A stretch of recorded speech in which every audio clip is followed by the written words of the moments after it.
Hi, welcome to the channel. This is the first part in a four-part series, and this one is on easy surface streets. So we're starting at the beginning, and we'll progress. So with that said, why don't we hit the road, see what happens? Well, all right, here we go. It's a beautiful day, so let's start out of the first lesson on an easy road. And before I get going, there is a little a cautionary tale I'd like to tell you. Some years back, I used to have a scooter, a Honda Elite 80. This was before the helmet laws came into effect here in California. And so one night, I decided I was going to take the scooter out for a ride to recharge the battery. Right. So it's late at night, winter time. I take off on the thing. I got nothing on, no helmet, nothing except a light jacket or a sweatshirt. Gone about a mile, and I just say, hey, this is cold, so I decided to turn around. I pulled into a supermarket parking lot that was all dark, the place was closed, and in the process of turning around, I slipped on one of the oil spots that's underneath the cars where they park in parking lots, and before I even knew what happened, I was laying on the ground. First thing I noticed was my leg was a lot of pressure, on the lower part on the bone, and I realized I must have come very close to actually breaking the bottom, the bone in my lower part of my leg. But anyway, the scooter was still running. It was laying there on the ground, but it was still running. So I picked it up. I got back on, and I started riding home. And I noticed my face was about halfway home. I noticed my face was tingly. So I was wiping that off. I figured it was just the cold. When I got home, decided it's time for bed. So I went into the bathroom, turned on the light, and I looked in the mirror. My face was covered with blood. So I washed all that off and realized that basically it was just a cut or a gash that was on the side of my forehead, and I smeared it around as I was coming home, not knowing. So anyway, I cleaned all that off before my wife. Fortunately, my wife was asleep and couldn't see that. Otherwise, I would have heard, "I told you so." And you know what? She would have been right. So the next morning, I get up and I go to make a sandwich, go to eat a sandwich. And I can't eat it. I can't open my mouth wide enough to get the whole thing in. So I had to break it down into component parts. The meat and the bread and the cheese, eat them individually. And for the better part of a week, I got my nourishment through a straw. I learned two very valuable lessons that night. One was, and the first one, alcohol and motorcycles don't mix. Secondly, I wish I'd had a helmet. It would have saved my head a lot of grief. And when I talk about a helmet, I mean a full-face helmet, not one of these half-helmet things. No, full-face helmet. And to emphasize that point, about a year ago, I was riding along. I'm doing about 50 on a surface street, and then whack! Right in the lower front part of the visor, I got hit by what I thought was a stone. It was so hard. It actually felt like I was getting hit with a bullet or something. And I was pissed at first because there was a bunch of spiderweb cracks in the lower middle part of the visor. And I was pissed because it's a custom visor, the transition type. It's a couple $100. So I took my glove and I'm feeling around just to see what the cracks feel like. And turns out they're not cracks. The cracks are smearing. I realized, no, it's not a stone. It's a bug of some kind of a hard shell bug. I must have been coming at me at a higher speed too. But if I hadn't had that visor on, I believe I would have taken that bug or whatever it was, would have taken out my two front teeth. That was all the reinforcement I needed. So yeah, from now on, nothing but a full face helmet. And in fact, beyond that, all your gear, you should be wearing a full face helmet, armored jacket, armored gloves, preferably motorcycle pants and shoes, 100% of the time when you ride. Alright, so that takes care of you, the rider. The next thing is your motorcycle, scooter, or whatever you've got. And that is, first of all, it should be in good mechanical condition. Plenty of gas, oil, and you don't want to be out on the side of the road with some kind of a mechanical breakdown. It's not a real confidence builder. So have the mechanical in good condition.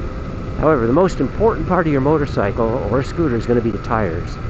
The tires are the link between you and the road, and that's where all your traction is.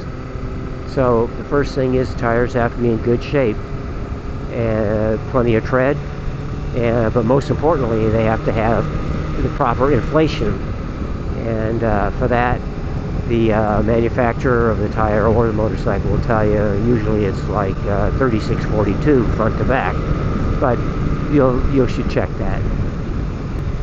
And before every ride, I kick the tires, both front and back, and to make sure everything's okay. And then once a week, no matter what, I put an air pressure gauge on it and check it. Now I can do that with these tires because I've been using them long enough. I know their history, if you will. I know how they're going to lose air. I have had tires, though, in the one tire in particular on another motorcycle that for the first 2 months it was constantly losing air. So on that one, I had to use the tire gauge every single ride. So you should be checking those before every single ride. Okay, so that's the basics on you and the motorcycle for your safety. The next thing is this road that I'm on. This is a relatively low speed and not much traffic. And this is a good road for practicing building your confidence. You can practice speeding up a little, then slowing down, trying different speeds.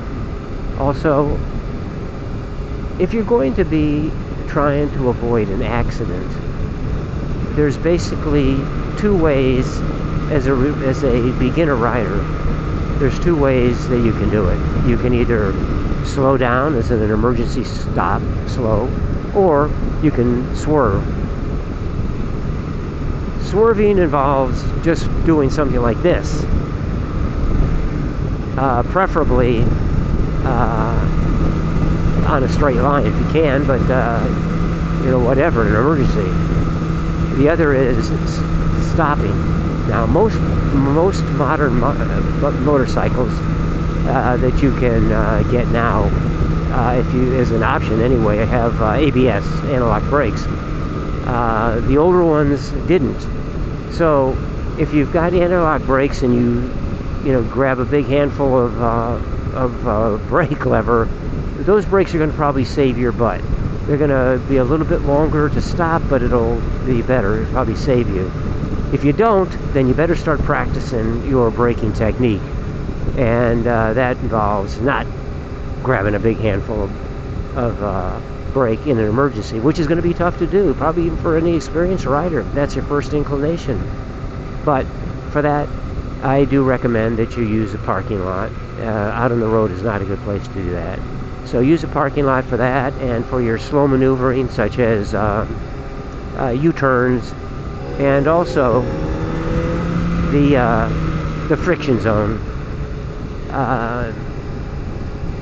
Something that you're going to obviously need, even if you have a quick shifter, you're going to need to know the friction zone because you got to start out from zero.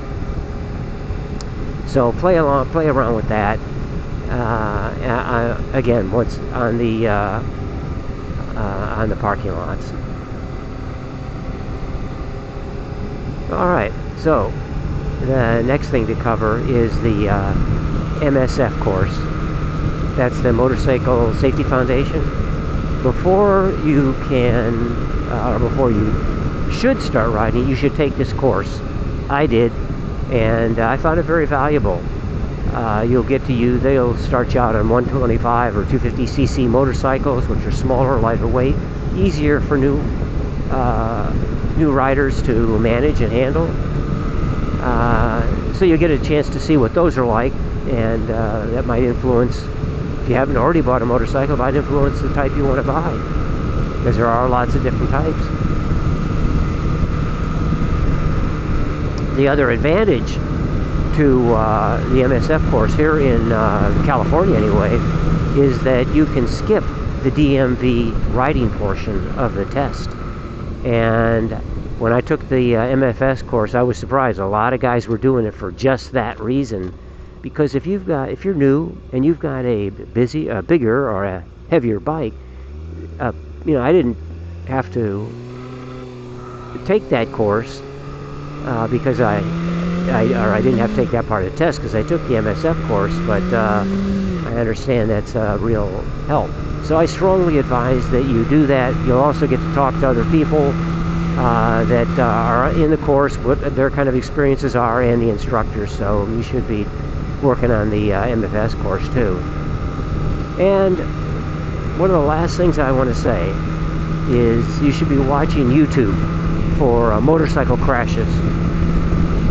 And what you want to look for there is not necessarily how the crash happened, because that might be a little tough for you to figure out right now. But the thing is the scenario in which the accident did happen. That is what you should be looking for.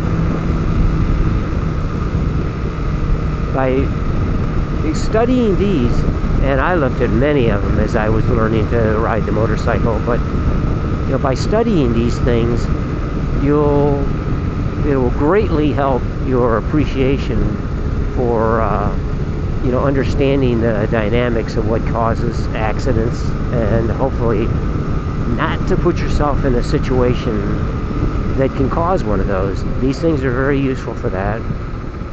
So with that, we'll call it quits for the day, and we'll get ready for lesson number 2, which is a multi-lane, slower speed road. So we'll be doing that next. So, thanks for watching, and we'll see you in lesson number 2. So long.